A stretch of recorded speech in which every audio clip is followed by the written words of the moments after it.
Nos encontramos aquí, Señor, porque tu amor nos invita y nos espera. Venimos con nuestras alegrías y penas, inquietudes y certezas, aciertos y errores. Te pedimos que nos despiertes los sentidos para poder percibir tu presencia y escucharte y encontrarte en las lecturas, las oraciones, las canciones, en el sonido y en el silencio. Despertá, Señor, nuestra sensibilidad adormecida por la rutina y renová hoy en nosotros la sed por escuchar tu palabra y el anhelo por ponerla en práctica.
Belleza que de la mano del Creador salió y se reviste cada primavera de nuevo encanto, fuerza y esplendor, porque a pesar de nuestro rumbo insano, Dios hecho carne al mundo descendió, fue nuestro amigo, se hizo nuestro hermano y de la vanidad nos rescató. Mi vida entera vibra de alegría, mi copa rebosa gratitud hacia el que puso en mi existencia sentido y compañía desde mi juventud. Mi vida entera vibra de alegría, mi copa rebosa gratitud hacia el que puso en mi existencia sentido y compañía desde mi juventud.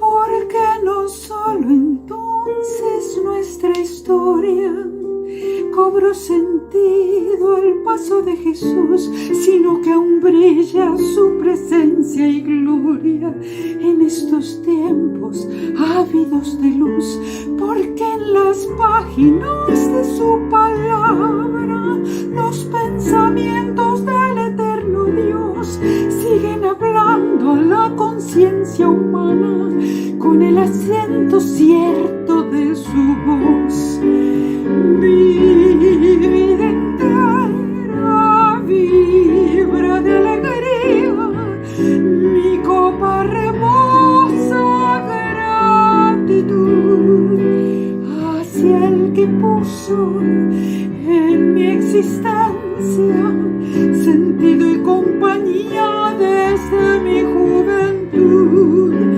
Mi vida entera vibra de alegría, mi copa rebosa gratitud hacia el que puso en mi existencia sentido y compañía desde mi juventud.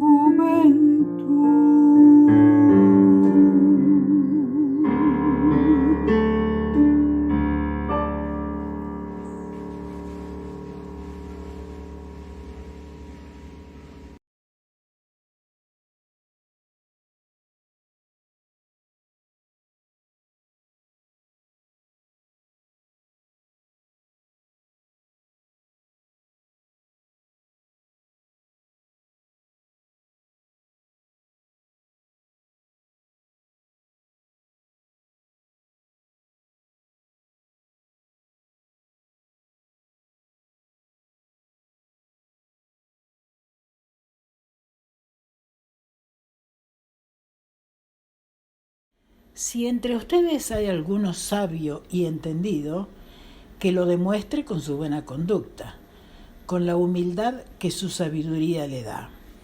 Pero si ustedes dejan que la envidia les amargue el corazón y hacen las cosas por rivalidad, entonces no tienen de qué enorgullecerse y están faltando a la verdad. Porque esta sabiduría no es la que viene de Dios, sino que es sabiduría de este mundo, de la mente humana y del diablo mismo. Donde hay envidias y rivalidades, hay también desorden y toda clase de maldad. Pero los que tienen la sabiduría que viene de Dios, llevan ante todo una vida pura, y además son pacíficos, bondadosos y dóciles. Son también compasivos, imparciales y sinceros, y hacen el bien. Y los que procuran la paz, siembran en paz para recoger como fruto la justicia. ¿De dónde vienen las guerras y las peleas entre ustedes? Pues de los malos deseos que siempre están luchando en su interior. Ustedes quieren algo y no lo obtienen, matan, sienten envidia de alguna cosa y como no la pueden conseguir, luchan y se hacen la guerra. No consiguen lo que quieren porque no se lo piden a Dios. Y si se lo piden, no lo reciben porque lo piden mal, pues lo quieren para gastarlo en sus placeres. Oh, gente infiel, ¿no saben ustedes que ser amigos del mundo es ser enemigos de Dios? Cualquiera que decide ser amigo del mundo se vuelve enemigo de Dios. Por algo dice la Escritura, Dios ama celosamente el espíritu que ha puesto dentro de nosotros. Pero Dios nos ayuda más con su bondad, pues la Escritura dice, Dios se opone a los orgullosos, pero trata con bondad a los humildes. Sométanse pues a Dios, resistan al diablo y éste huirá de ustedes. Acérquense a Dios y Él se acercará a ustedes.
Cautivame, Señor, y libre en ti seré.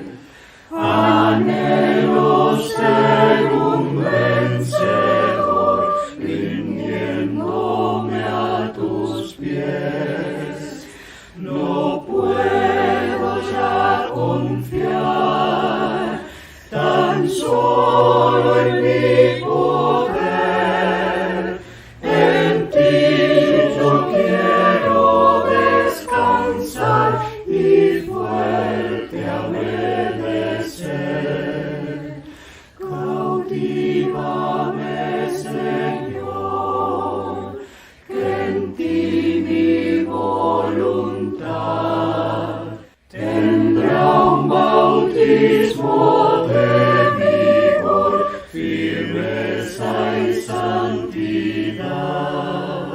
Podrá la tentación mi vida sacudir, no habrá cierta protección que la encuentre en ti.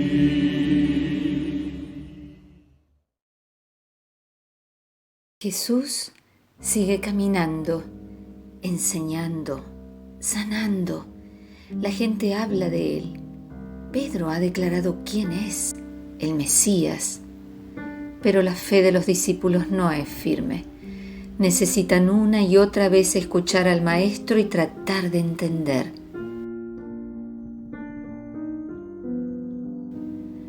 Cuando se fueron de allí, pasaron por Galilea.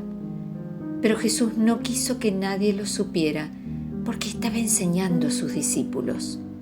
Les decía: el Hijo del Hombre va a ser entregado en manos de los hombres y lo matarán, pero 3 días después resucitará. Ellos no entendían lo que les decía y tenían miedo de preguntarle. Llegaron a la ciudad de Cafarnaúm. Cuando ya estaban en casa, Jesús les preguntó: ¿qué venían discutiendo ustedes por el camino? Pero se quedaron callados, porque en el camino habían discutido quién de ellos era el más importante. Entonces Jesús se sentó, llamó a los 12 y les dijo: si alguien quiere ser el primero, deberá ser el último de todos y servirlos a todos. Luego puso un niño en medio de ellos y tomándolo en brazos les dijo: el que recibe en mi nombre a un niño como este, me recibe a mí. Y el que me recibe a mí, no solamente a mí me recibe, sino también a aquel que me envió.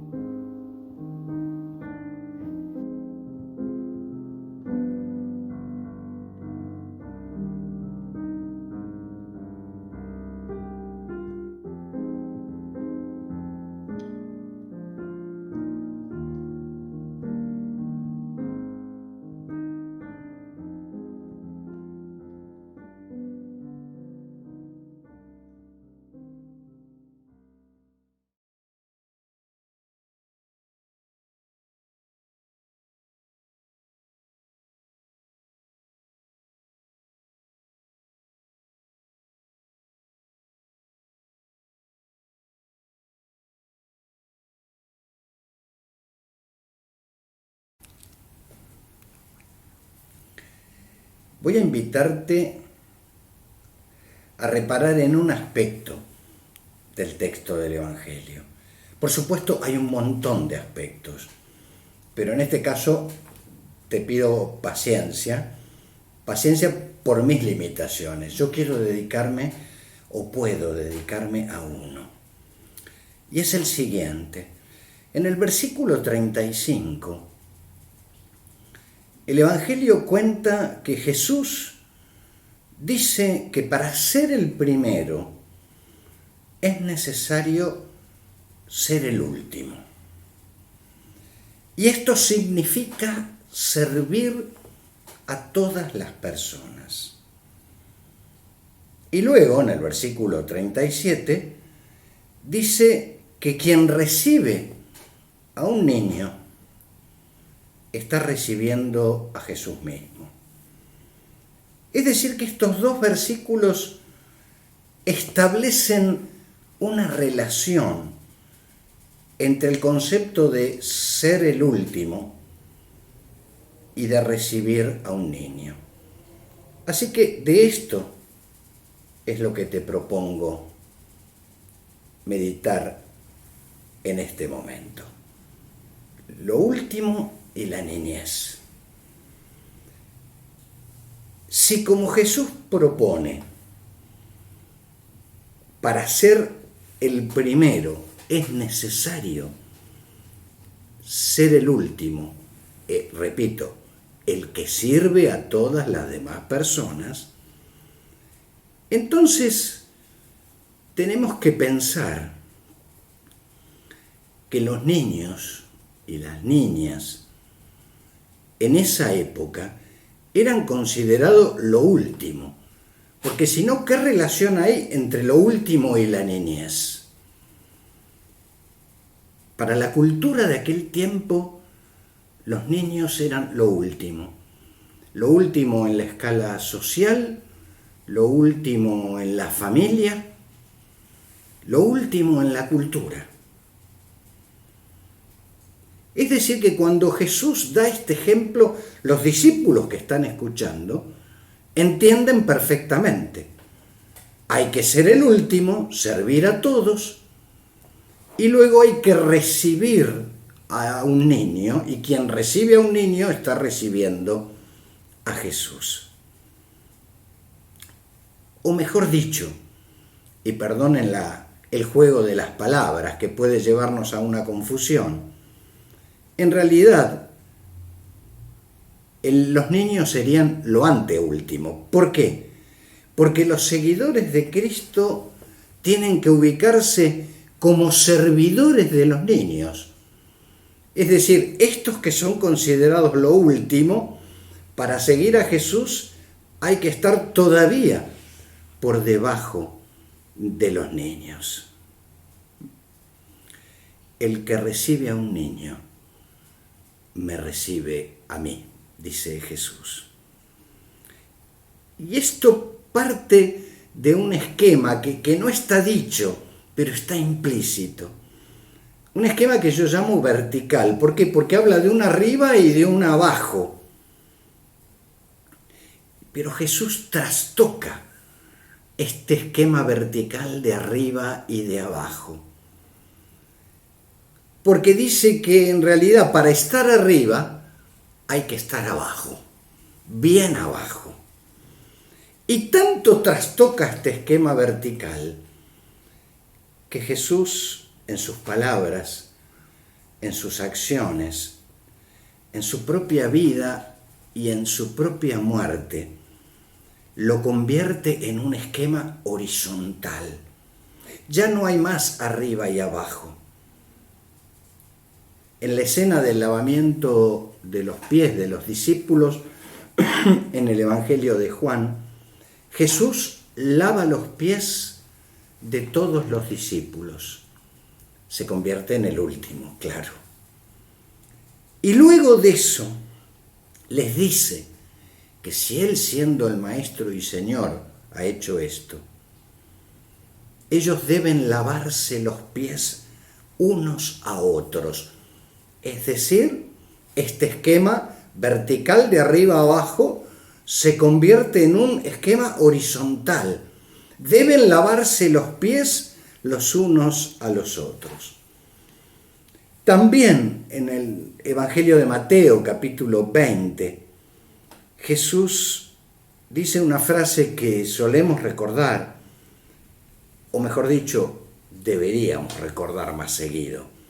Pero entre ustedes no debe ser así. Porque Jesús viene describiendo que dice que los gobernantes ejercen su gobierno con tiranía, hacen sentir la autoridad, otra vez el arriba y el abajo. Dice, pero entre ustedes no debe ser así. Es decir, este esquema se convierte en porque servimos, porque nos convertimos en lo último.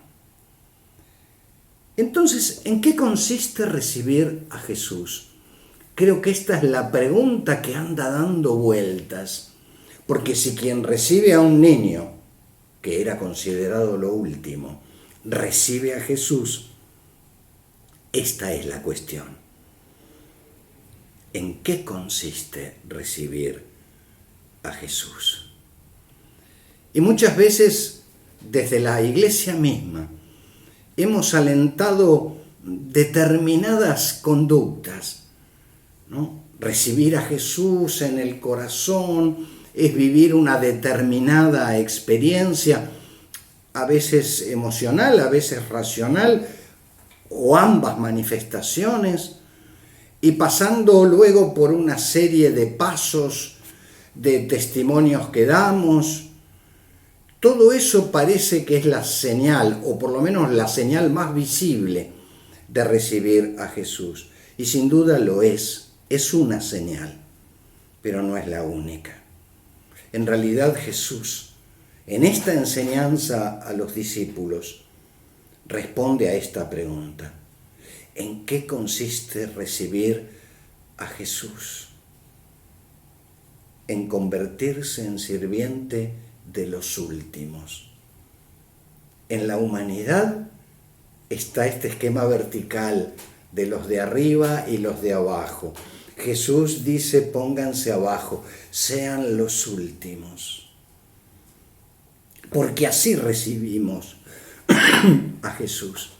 Pero además aclara: y también así reciben a quien me envió. Es decir, que cuando recibimos a Jesús, recibimos también al Padre. Porque es el Espíritu Santo, la acción misma de Dios en la vida de las personas y en la humanidad, quien nos permite desde ese lugar de servir, de ponernos como los últimos.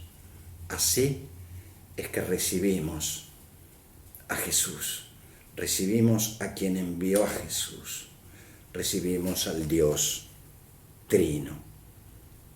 Entonces, la autoridad no es, como muchas veces nos han enseñado, en este esquema vertical. La autoridad no es la tiranía, no es el estar arriba, no es el hacer sentir poder por encima de los demás. La autoridad en Cristo es servir a los demás. La autoridad no es una ventaja o una capacidad para someter a los demás. En esto consiste el amor.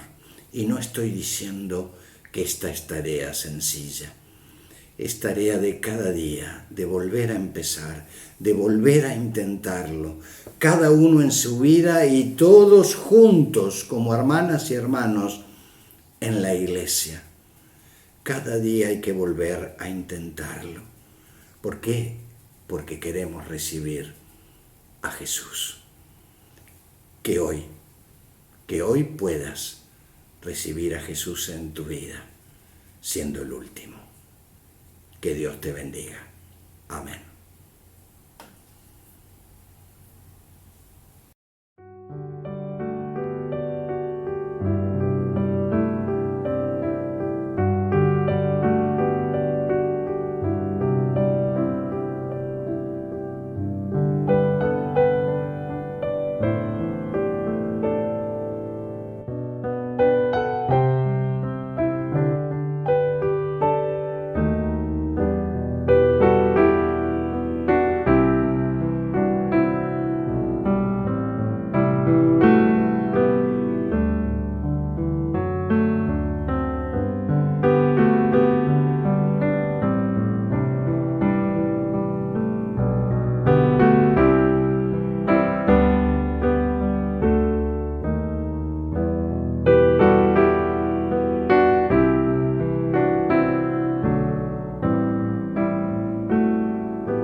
Jesús les respondió: yo soy el pan de vida. El que a mí viene nunca tendrá hambre, y el que en mí cree no tendrá sed jamás. Arriba los corazones, hermanos. Los levantamos al Señor. Demos gracias al Señor. Dárselas es digno y justo. Es verdaderamente digno y justo y de nuestro deber darte gracias a ti, Padre Santo, Dios poderoso, en todo tiempo y lugar, porque nos hiciste a tu imagen y semejanza, para amar y crear. Porque en el momento que creíste oportuno te hiciste ser humano en Cristo Jesús, no para condenarnos, sino para mostrarnos el camino de la vida según tu sabia y divina voluntad. Él ha sido y es nuestro pan de vida. Su presencia y sostén para nuestras vidas es tan necesario como el pan. Te agradecemos por todos tus misterios, oh Dios, a través de los cuales nos damos cuenta que somos tus criaturas y que tú eres nuestro Padre. Por esto y tantas otras cosas más en las que nos muestras tu amor por la creación, te alabamos cantando. Santo, santo, santo, mi corazón te adora, mi corazón te sabe decir, santo eres, Señor. Porque yo recibí del Señor lo que también les he enseñado, que la noche que el Señor Jesús fue entregado, tomó en sus manos el pan y habiendo dado gracias, lo partió y dijo: tomen, coman, este es mi cuerpo entregado por ustedes, háganlo en memoria mía. Y después de cenar, tomó en sus manos la copa, la bendijo y dijo: esta copa es el nuevo pacto en mi sangre, beban todos ustedes de ella y háganlo en memoria mía. Así que cada vez que comemos de este pan y bebemos de esta copa, anunciamos la muerte de nuestro Señor Jesucristo hasta que Él vuelva.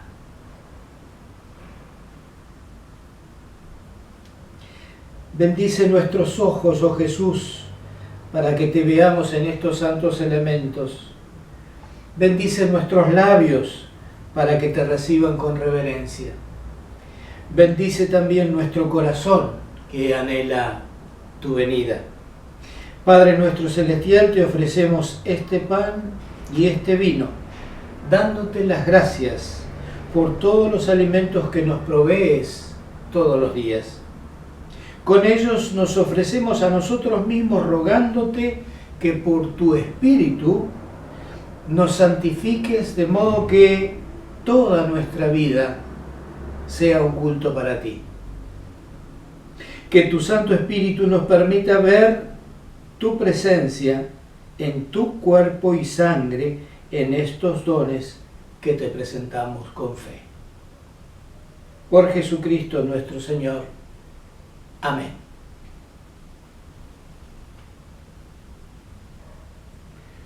Los dones de Dios para el pueblo de Dios. Tómenlos en memoria de que Cristo murió por ustedes y aliméntense en sus corazones por fe y con agradecimiento. Cuerpo del Señor Jesucristo, sangre del Señor Jesucristo que nos limpia de todo pecado.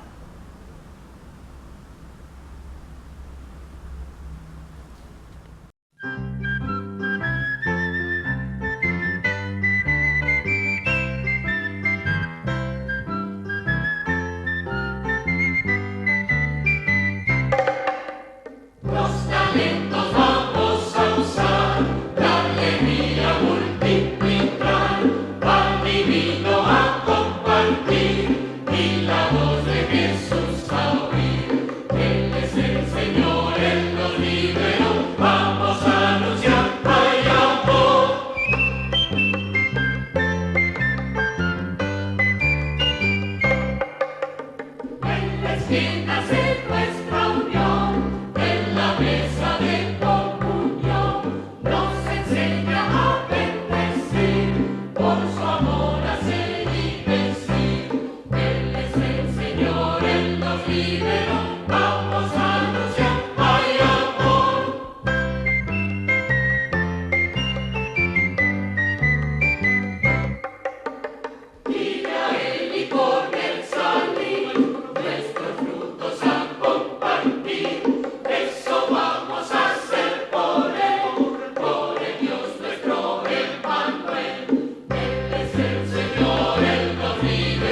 Querido Dios, te llamamos Padre y así te sentimos. Te abrimos nuestro corazón con confianza para contarte nuestras cosas, para decirte que te necesitamos en medio de nuestras alegrías y también en nuestros momentos difíciles. Señor, cuida a los que tienen la salud débil, a los que están en hospitales, en asilos. Acompaña a los que sufren la soledad. Consuela a los que viven tristes. Afirma la fe de los que dudan. Que todos puedan sentir que eres un Dios que está cerca, que se preocupa de las cosas simples que nos pasan cada día. Como parte de tu pueblo, te queremos pedir que nos bendigas, que nos protejas, que nos animes, que nos cuides y que nos impulses para servirte con fidelidad. Amén.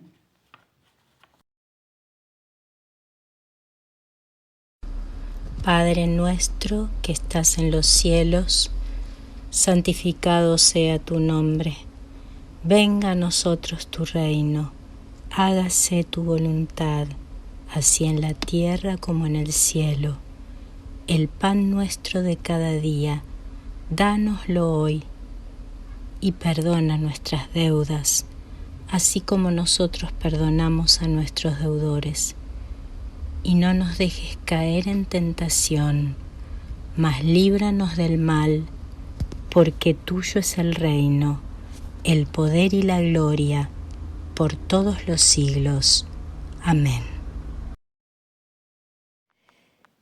El Salmo 1 que leímos al comienzo de este encuentro nos dice que es feliz la persona que pone su amor en la palabra de Dios, que es como un árbol plantado a orillas de un río que da fruto en su tiempo. Que podamos, como hijos e hijas suyos y como iglesia, ser ese árbol que dé frutos de servicio, de paz, de amor y de entrega.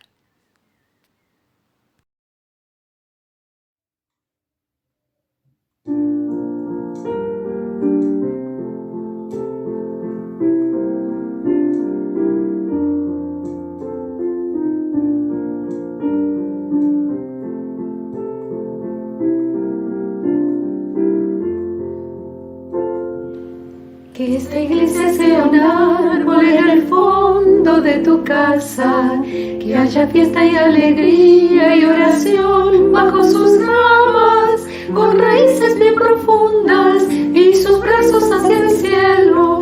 Que esta iglesia sea fecunda, dando frutos de consuelo. Árbol plantado junto a las aguas de vida eterna de nuestro Dios. Que esta iglesia también sea como un árbol de la plaza, nido de pájaros libres y refugio del que pasa, y que sea como el árbol de la esquina de mi casa, que me ve llegar de lejos e imagino que me abraza. Árbol plantado junto a las aguas de vida eterna de nuestro Dios. Que esta iglesia sea un árbol, oh buen Dios, en donde quieras, pero siempre apuntalado por tu amor y a tu manera, para dar frutos y sombra o entregar nuestra madera. Que esta iglesia que te nombra árbol de la vida sea. Árbol plantado junto a